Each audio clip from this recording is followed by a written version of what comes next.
NTE is getting a lot of attention right now, and from what I've seen so far, it makes sense. But before getting too hyped, there's something important to consider. This game is coming from the same developers as Tower of Fantasy, and that raises a pretty important question. Is NTE actually something new, or are we looking at the same situation all over again? Because if you remember how Tower Fantasy went, it didn't exactly have the best track record. But here's the thing, I've been looking through everything, the livestream, CBT info, and a lot more. And the answer is not as simple as some people make it out to be. I'm JHP, and today we're going to see if NTE is the next Tower of Fantasy. Let's start with the similarities, because this is where the concern comes from. And to be fair, they do exist. First, both games have the same dev, Otta Studio. That alone can potentially put NTE under pressure, because unfortunately, Tower of Fantasy left a reputation and people remember it. Second, large-scale open world. Both games are clearly trying to build a world where you explore and deeply interact with. Third, live service structure. Ongoing updates, new characters, long-term progression systems. And yeah, no matter how they would do it, it's always a risk. So, for people that look at this and think that NTE might have the same fate as ToF, that's actually not a crazy take. But this is where things start to change, because once you look a bit deeper, the comparison really starts to fall apart. Now, the differences. MMO versus non-MMO. This is the most evident one. Tower of Fantasy was built as an MMO. NTE isn't, and that changes everything. Because MMO design comes with constant multiplayer expectations, shared world pressure, long-term system balancing across players. That difference also affects how the game feels on a day-to-day basis. In an MMO, you're constantly competing with or relying on other players, whether it's for progression or getting resources. That's where a lot of problems come from in an MMO.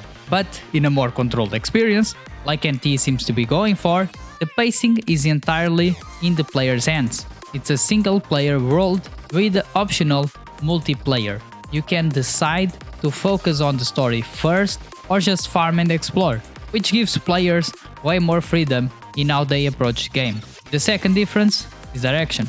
Tower Fantasy felt too spread out, like it was trying to do a lot of things at once. NTE, at least from what I've seen, looks more focused. Urban setting instead of a massive sci-fi planet, clearer identity, more structured gameplay loop, balance between single player and multiplayer gameplay. It feels like the game has an actual target audience this time around.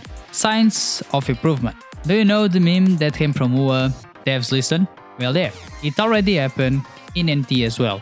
And I mean, both in CBT1 to CBT2, but also from CBT2 to the launch version. At least from what we've seen in the livestream and the China launch. And there's a few examples of that. UI improvements between CBT2 to launch version, adjustments in bosses' HP bars, the fight used to last a lot longer before, they improved the character models already, and even more as you can see on the screen. But it goes even deeper than that. If you compare CBT1 to what you're seeing now, the game feels completely different. Early on, combat felt slow, bosses had way too much HP, and fights just dragged on.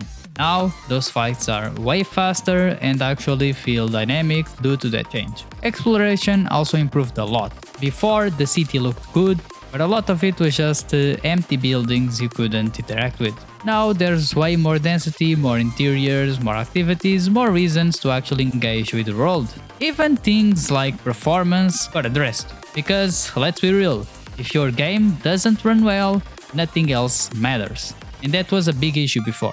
Honestly, this might be the biggest difference compared to Tower of Fantasy. It feels like NTE is trying to fix problems before launch instead of after, and that alone can completely change how the game is received, and we are already starting to see that. And personally, this is exactly the type of thing you want to see before launch, not just new features, but actual adjustments based on feedback, because that tells you the developers aren't just trying to make the game more appealing, they're actively refining it and making it actually playable. And that's a huge difference compared to releasing something and fixing it later, like a lot of games do these days. And there's one more important change I need to talk about: the 50-50 system. In NTE, it doesn't exist anymore. It was there in CBT1, but now it's gone. And you might think that this doesn't really matter, since they could just give out less pulls. But that's the thing, the game still gives you a ton of pulls regardless. And that's a massive change to what we are used to. And to be fair, even Tower Fantasy itself improved over time, even if not by a lot. But that shows that the devs really care about making a good product and they strive for improvement. But the issue wasn't just improvement, it was how the game was initially designed, and most importantly, it was the first impression. And that's exactly what NTE needs to get right. And right now, it looks like it's on the right track. So, is NTE the next Tower of Fantasy? Honestly, I don't think so. It's clearly trying to be something different, and in a lot of ways, it already looks better. They already fixed the main problem with ToF anyways, at least in my opinion, which was being an MMO. But yeah, whether it escapes the ToF shadow completely or not, that depends on how Otta will handle the launch. So what do you think? Are devs going to mess up the launch again? Or are they going to come out on top and join the big hatches? Comment down below. And do not forget about subscribing. 98% of you are not subscribed. That's crazy. Anyways, great things are coming.